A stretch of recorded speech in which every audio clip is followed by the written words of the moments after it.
Good morning प्यारे बच्चों। देखो रात के बज रहे हैं 8। मैंने अभी आज कुछ टेंजेंट एंड नॉर्मल नाम के टॉपिक में 4 क्वेश्चन आपको पेंडिंग छुड़वाए थे। विविध महत्वपूर्ण विस्तृत उत्तरी प्रश्न। आपको पता है वो सेगमेंट 4 सवालों का है। इस पूरे टेंजेंट एंड नॉर्मल के 4 बेस्ट क्वेश्चन आप तक मैं पहुंचा रहा हूं। उन 4 बेस्ट क्वेश्चंस को अगर आप सीखना, जानना, पढ़ना चाहते हैं तो आज ये वीडियो 15, 20, 30, 40 मिनट का जो भी होगा पूरा देखिए। बेस्ट सॉल्यूशन होगा, बेस्ट रिजल्ट हम आपको देंगे। क्वेश्चन पढ़ता हूं। वक्र एग्जाम्पल 1 है, फिर से शुरू होता है। अब इसमें क्योंकि मैं थोड़ा बैकफुट पर इसलिए आऊंगा क्योंकि ये बहुत बड़े बड़े सवाल हैं। एक सवाल को फिनिश करने में काफी सारा वक्त लगेगा। एग्जाम्पल 1, एक वक्र गिवन है हमारे पास √x। कई बार एक 40 मिनट के लेक्चर में एक ही क्वेश्चन होता है ये। √y = √a के किसी बिंदु पर स्पर्श रेखा OX और OI को क्रमशः PQ पर काटे तो दिखाइए कि OP + OQ = A। तो इसका एक खूबसूरत सा डायग्राम मैं बनाना चाहता हूं आप सभी बच्चों के लिए। सुनो, माजरा ये है कि ये एक वक्र है। मैंने कहा जब तक मैंने इस चैप्टर को पढ़ाया सारे वक्र ऐसे ही बना दिए। ये एक वक्र है। इस वक्र के किसी बिंदु पर खींची गई स्पर्श रेखा x अक्ष को P पर और y अक्ष को Q पर काटती है और इसका नाम मूल बिंदु O है। तो सुनिए, आप प्रूविंग के लिए लेकर आना है, साफ प्रूव करके दिखाना है आपको कि OP + OQ = A। तो सुनो, सबसे पहला मिशन ये है कि मेरे पास वक्र है, बिंदु नहीं है। तो बिंदु बिल्कुल मेरे पास उपलब्ध नहीं है, तो उस बिंदु को हम लोग थोड़ी देर के लिए x1 y1 लेट कर लेते हैं। अब इस बिंदु पर इस वक्र की स्पर्श रेखा का समीकरण निकालने का माजरा पूरा कर लेते हैं। कैसे निकलेगा? पहले इसका एक स्टेप डिफरेंशिएशन करेंगे बच्चे दनादन। बिल्कुल वही स्ट्रेटजी जो हमने आपको सिखाई है। 1/2√x √y का डिफरेंशिएशन 1/2√y और y का डिफरेंशिएशन dy/dx, इसका 0। तो यहां से अगर हम dy/dx अगर कैलकुलेट कर लें, बहुत खूबसूरत फीलिंग आ जाएगी। तूफानी कैलकुलेशन को अंजाम देने से बिल्कुल ना हिचकिए, इसको इससे काट डालिए, कैलकुलेशन में चले जाइए। ये नेगेटिव का √y1/x1 हो जाएगा क्योंकि y ऊपर चला जाएगा, x नीचे रह जाएगा। क्योंकि मैंने वो पॉइंट x1 y1 माना है तो इसको x1 y1 से सजा दूंगा। मेरा बड़ा काम, बड़ा एंड तक पहुंचने का काम हो गया। अब इस वक्र पर, इस बिंदु पर इसकी स्पर्श रेखा का समीकरण चाहिए। तो स्पर्श रेखा क्या होगी? y - y1, मैंने बिंदु को y1 माना था, =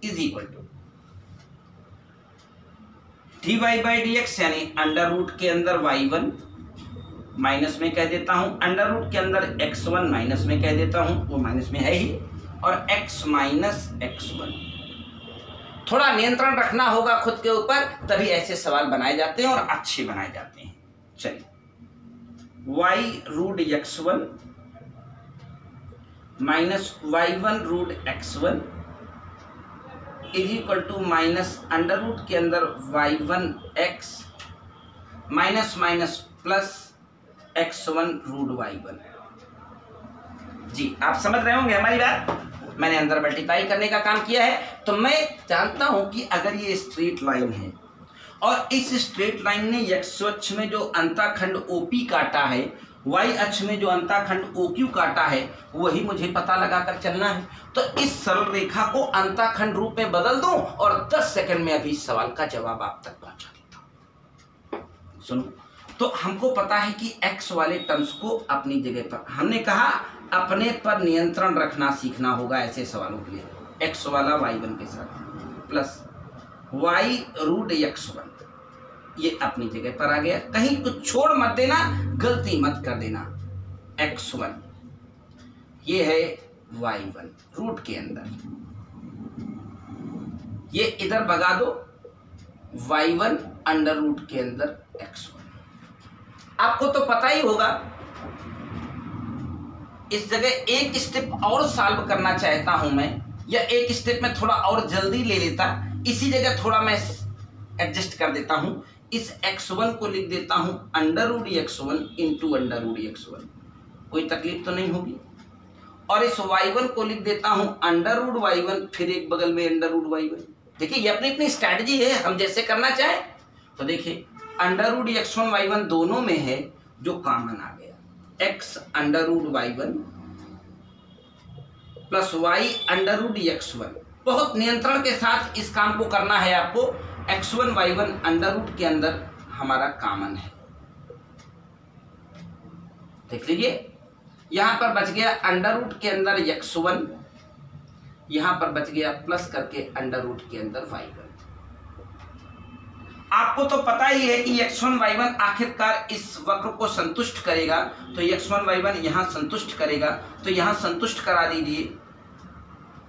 तो अंडर रूट x1 y1 कहीं भी मिल जाएगा, वो किसके बराबर हो जाएगा? अंडर रूट a के बराबर। तो ये अंडर रूट a हो गया। एक स्टेप और हम आपको सॉल्व करके दिखाते हैं।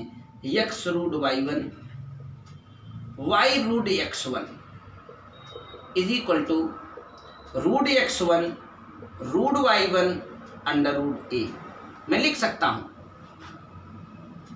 आप क्या करिए, आपको पता है अगर इस सरल रेखा द्वारा, हाँ ये देखिए x1 y1 पर जो स्पर्श रेखा बनी है, आखिरकार वो स्पर्श रेखा है क्या? है तो रेखा ही ना। अगर वो रेखा है तो आपको पता है वो रेखा x अक्ष को कहीं पर काट रही है, तो इसका नाम P है। y अक्ष को जहां काट रही है, इसका नाम Q है। अगर ऐसा है तो यह x अक्ष पर काटा अंताखंड है, ये y अक्ष पर काटा अंताखंड है। अगर आप इस सरल रेखा को अंताखंड रूप में बना दें तो 10 सेकंड का खेल है, ये रिजल्ट आ जाएगा। आइए यहाँ अंताखंड रूप बनाने के लिए मैंने खूबसूरत ट्रेनिंग आपको दे रखी है। इसे एक बनाना है, इस साइड को एक बनाना है, अगर इसे अंताखंड रूप में ले जाना चाहते हो। बिल्कुल शायद आखिरी स्टेप में इसका कर रहा हूं, under root x1 under root y1 under root a। इसको भी डिवाइड करेंगे, under root x1 under root y1 under root a। Excuse नहीं कर सकते आप, इसको इससे काट दो। अंडर रूट y1 को अंडर रूट y1 से, अंडर रूट x1 को अंडर रूट x1 से। अब देखिए x upon a y upon b is equal to 1। सरल रेखा के अंताखंड रूप का यही एक दुनिया का खूबसूरत फार्मूला है, x upon a y upon b is equal to 1। तो a क्या होता है? x अक्ष पर काटा गया अंताखंड। तो अगर मैं आपसे कहता हूं कि OP प्लस OQ, तो OP कौन है? x अक्ष पर काटा अंताखंड, यही तो OP है, यानी under root x1 under root a, ये मेरा OP है। y अक्ष पर काटा गया अंताखंड, ये OQ है, यानी under root y1 under root a। हमें इसे प्रूव करना है a के बराबर। देखिए आखिरी स्टेप कर रहा हूं, अंडर रूट a दोनों में कॉमन है, ब्रैकेट में बन गया under root x1 plus under root y1। आपको तो मैं पहले ही बता के आया हूं कि under root x1 under root y1 under root a के बराबर होगा, क्योंकि वक्र वास्तव में ऐसे था, तो ये बिंदु इसको संतुष्ट कर रहा था, बंटवा दिया, तो ये अंडर रूट a हो गया। तो under root a into under root a, इसका सोल्यूशन हो गया सिर्फ a। तो गणित के ऐसे सवालों से घबराना नहीं है, घुमा फिरा के उसने उतनी ही बात आपसे पूछी है, उतनी ही बात आपसे करवाई है, बट स्टे हो गया। क्वेश्चन नंबर देखिए, अब ये क्वेश्चन को देखें, 2017 में आपके बोर्ड में आया है, 19 में आपके बोर्ड में आया है, और इस पूरे पेज में और अगले पेज में भी लगभग आधी दूर तक सवाल को लगाया है। आपने क्या किया? सामान्य डिफरेंशिएशन किया, सामान्य इस टेंजेंट वाले फार्मे में रख दिया। थोड़ा कैलकुलेशन ही तो है जो अपने पर, अपने स्नायु कहते हैं ना, अपने इंद्रियों पर नियंत्रण रखते हुए इस सवाल को एंड तक ले जा सकते हैं। चलिए बिल्कुल इसी फ्लेवर का एक दूसरा सवाल हम तक हाजिर करते हैं, और ये बहुत अच्छे सवाल हैं, मेरी पर्सनल पसंद के सवाल हैं इस पूरे टेंजेंट एंड नॉर्मल से। एग्जाम्पल 1 2 3 4 विस्तृत उत्तरी महत्वपूर्ण प्रश्न। इसीलिए मैं आपके लिए ये एक स्पेशल वीडियो लेकर आया हूं, ताकि इसको लाइव क्लास में झमेला ना, क्योंकि लाइव क्लास में क्या होता है, समय थोड़ा एक ही सवाल को लगाने में थोड़ा अधिक समय जाता है। बार बार आपसे इंटरेक्शन लेना पड़ता है कि आपको आ गया कि नहीं आ गया। ठीक, बिल्कुल। ये वीडियो आपको आपके लाइव सेशन में नहीं मिलेगा, ये आपको रिकॉर्डेड वीडियो सेशन में मिलेगा, ये यूट्यूब का वीडियो नहीं होगा, ध्यान रखिएगा। चलिए मैं शुरू करता हूं एग्जाम्पल 2 आपके लिए। आज का मिशन है 4 क्वेश्चन बताना। एग्जाम्पल 2 कहता है, फिर से मेरे पास एक वक्र है √x/a √y/b = 1 के किसी स्पर्श रेखा द्वारा अक्षों से कटे अंतःखंड P और Q। ओहो, अब फिर से बात वही तो आ गई। तो कह दीजिए P/A प्लस Q/B = 1। देखिए अब की बार मेरा वक्र ये है, इस वक्र पर कोई बिंदु है, मुझे बिंदु मालूम नहीं है, तो मैं थोड़ा सा डायग्राम, हमेशा जब कोऑर्डिनेट जैसा खूबसूरत कंसेप्ट पढ़े तो यह है तो कोऑर्डिनेट विद कैलकुलस, तो एक ऐसा वक्र बना। हमने कहा दुनिया में वक्र के नाम पर कुछ भी लिखा हो, आपकी ड्यूटी है वक्र को ऐसे बना देना। ये मेरे वक्र का समीकरण है = 1। मेरा ये वक्र मैंने दूसरे फॉर्मेट में लिख दिया, ऐसे बना दिया। इस वक्र के किसी बिंदु पर खींची गई स्पर्श रेखा, अब वो किसी बिंदु मालूम नहीं है, तो मैंने उस किसी बिंदु को क्या नाम दे दिया, x1 y1। अब वो बिंदु मुझे पता चल गया या मैंने मान लिया है, इसी बिंदु पर खींची गई स्पर्श रेखा का पहले समीकरण निकालते हैं, फिर हम बात जो करेंगे आगे बढ़ेंगे। चलो मिशन शुरू करते हैं। इसका डिफरेंशिएशन करना होगा पूरी मोहब्बत के साथ, पूरे प्यार के साथ, पूरा विश्वास दिखाते हुए इसका डिफरेंशिएशन कर डालिए। 1/√a 1/2√x 1/√b 1/2√y और y का डिफरेंशिएशन करेंगे जरूर dy/dx = 0। घबराने डरने की जरूरत नहीं है, जो सामने है वो गणित के दृष्टिकोण से देखिए और इसे पूरा करिए। 1/2√ax 1/2√by। मैं क्या करूं, और ये माइनस में, अच्छा अंतर हुआ ना। और थोड़ा स्टेप आगे बढ़ाएं तो अंडर रूट के अंदर -b y/ax, x की जगह x1, y की जगह y1 इंप्लीमेंट करेंगे ना। मुझे प्रवणता जैसी खूबसूरत चीज मिल गई है। अब हम आगे बढ़ेंगे, इस स्पर्श रेखा का समीकरण निकालने चलेंगे। तो हमेशा की तरह y - y1 प्रवणता की जगह -√by1 √a(x1) और x - x1। अब मैं क्या करूं बताइए, कहां जाऊं बताइए। चलिए आइए आगे बढ़िए, इसको हम यहां भेज देते हैं। तो y √a(x1) minus y1 √a(x1) -x √by1। ठीक है, ये थोड़ा डरावना होता है ऐसे जब कुछ लिख जाता है, लेकिन ऐसा नहीं है कि आप भाग जाएं। आप लड़िए, हर परिस्थिति आपको लड़ने के लिए बनाई गई है। यही लड़ना, लड़ करके जीतना, रोज इस जिंदगी की जंग लड़ना, यही है जिंदगी। आज जिंदगी मेरी ये है तो क्या मैं भाग जाऊं इसको छोड़ करके? नहीं, लड़ेंगे, क्योंकि रियल कंसेप्ट ही हमें रियल स्टूडेंट बनाती है, हमें रियल टीचर बनाती है। चलिए आइए बढ़ते हैं। मैं सिंगल x वाले और सिंगल y, ये देखो x1 y1 जो टर्म है वो कांस्टेंट है, लेकिन मेरी स्ट्रेट लाइन का जो जनरल फॉर्म होता है उसे हम लोग ax + by + c = 0 बोलते हैं। और उसी स्ट्रेट लाइन का जो इंटरसेक्ट फॉर्म होता है यानी अंतःखंड रूप, उसे हम ये बनाते हैं। तो किसी भी सरल रेखा को किसी भी दूसरे फॉर्म में आसानी से जाया जा सकता है, आया जा सकता है। आइए हम आपके लिए एक कंसेप्ट ले आए हैं, उस कंसेप्ट के साथ यहां चलते हैं। x b y1, ठीक है, इधर प्लस y √a(x1) = इसको पकड़ के उधर ले जाइए।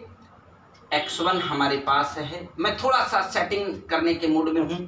x1 को √x1 √x1, y1 को √y1 और केवल √b। ऐसे ऐसे ऐसे सेटिंग कर दो यार, इसको उठाओ उधर ले जाओ, प्लस जो y1 है इसे अंडर रूट y1 देखिए इसी के पैसे हैं, under root x1 under root a। जितनी जल्दी जंग में आप शामिल होना चाहते हैं, जंग खत्म करना चाहते हैं, तो उतनी जल्दी स्मार्टनेस से बढ़िया हथियार लाइए। अगर जंग हो गई और आपके पास अच्छे हथियार हैं तो आप अपनी जंग जल्द खत्म कर लेंगे। हथियार ही नहीं है, जंग कैसे लड़ेंगे आप? हाँ, पहले तो कई लाठी लेके पिल जाओ सारे कैसी तैसी, अब लाठी नहीं चलती दोस्त। अब तगड़े हथियार, तगड़ा अस्त्र होना बहुत जरूरी है। तो आपके पास तगड़े अस्त्र हैं क्या? कैलकुलेशन वाले अस्त्र ऐसे सवालों को खत्म करते हैं। Under root x1 under root y1 ले लीजिए, कॉमन सब में है, मैंने पहले से पूरी व्यवस्था कर रखी है, ऐसे कैसे भाग जाएगा ये सर्वा। Under root y1 under root a x b root y1। देखिए समय लेगा सवाल, लेकिन परफेक्शन के साथ रिजल्ट भी देगा। मैं यहां तक, मैं क्या करूं? मुझसे प्रश्न में कहा गया था x अक्ष पर कटा अंताखंड p है, तो जब तक इसे अंताखंड रूप में बनाएंगे नहीं तब तक कोई अंताखंड रूप आने वाला नहीं। आओ जरा मेरे साथ, अगर x1 y1 इसको संतुष्ट करता तो x1 y1 संतुष्ट करने के बाद ये समीकरण होता। इसको थोड़ा और सॉल्व कर लेते हल्का सा, तो under root b under root x1 plus under root a under root y1 is equal to under root ab होता। मैं थोड़ा जगह कम पाया हूं, तो यानी b under root x1 plus a under root y1 कहीं मिलता, उसे अंडर रूट ab लिखने में हिचक नहीं होनी चाहिए। तो मुझे लगता है कि मैंने गेम सेट कर दिया है, इसे अंडर रूट ab लिख दे। क्या लिख दे? Under root ab। ये अपने दिमाग में रखिए कि अंडर रूट ab है। आप क्या करिए, x root b y1 root के अंदर, ये रूट में अपान ये under root x1 under root y1 और ये पूरा आइटम अंडर रूट ab था, under root a under root b plus y के साथ under root a under root x1। बहुत खतरनाक सवाल बता रहा हूं, कसम से बता रहा हूं, सही बता रहा हूं। Under root x1 under root y1। आप कहो तो ये item under root a into under root b के बराबर लिख दूं। अरे हाँ, और क्या करूं, इज इक्वल टू चल गया 1, क्योंकि मैंने ये पूरा का पूरा आइटम उठा के यहां और यहां डिवाइड कर दिया, तो ये तो 1 बन जाएगा ना, बन गया। लीजिए राज तिलक की तैयारी कर लीजिए, करिए राज तिलक की तैयारी भैया। x upon under root x1 under root a plus y upon under root y1 under root b is equal to 1 हो गया ना सरल रेखा का अंताखंड रूप। तो ये हो गया x अक्ष पर काटा अंताखंड, ये हो गया y अक्ष पर काटा अंताखंड। जरा प्रश्न में वापस जाइए, उस प्रश्न में लिखा गया है x अक्ष पर कटे अंताखंड p, यानी फलनवा साहब p है। तो मैं फिर वापस अब ऊपर की जगह में आऊंगा। तो इस प्रश्न के अनुसार p बराबर कौन है? Under root x1 under root a का q कौन है? q है y अक्ष पर कटा अंताखंड, तो under root y1 under root b। मुझे p मिल गया है, मुझे q मिल गया है। मैं इन p और q को उठा के यहां रखूंगा और चलता हूं, देखता हूं हमारे झोली में क्या गिरता है। आइए p की जगह पर मैं लिखता हूं under root x1 under root a upon, मुझे ये प्रूव करना है कि ये 1 के बराबर है, अपान सिर्फ a प्लस q की जगह पर under root y1 under root b upon सिर्फ b। हमें 1 लाना है, आना थोड़ी ना है, 1 लाना है। तो इसको मैंने काटा तो अंडर रूट a लिखा, इसको मैंने काटा अंडर रूट b लिखा। जरा एक बार वापस लौट के आइए इक्वेशन 1 में, under root x1 upon under root a under root y1 upon under root b किसके बराबर था, फ्रॉम इक्वेशन 1 कर देते इसको। समीकरण नंबर 1 से ये वैल्यू 1 के बराबर थी और यही था इसका प्रारंभ और यही था वो सवाल जिस पर बहुत कुछ टिका होता है। Really that's a good question, both are good questions, बहुत अच्छे सवाल थे, इनसे भी कहीं अच्छे, लेकिन वो छोटे सवाल हैं। एग्जाम्पल 3 और एग्जाम्पल 4 उनकी भी चर्चा मैं करता हूं। एक सेकंड अभी।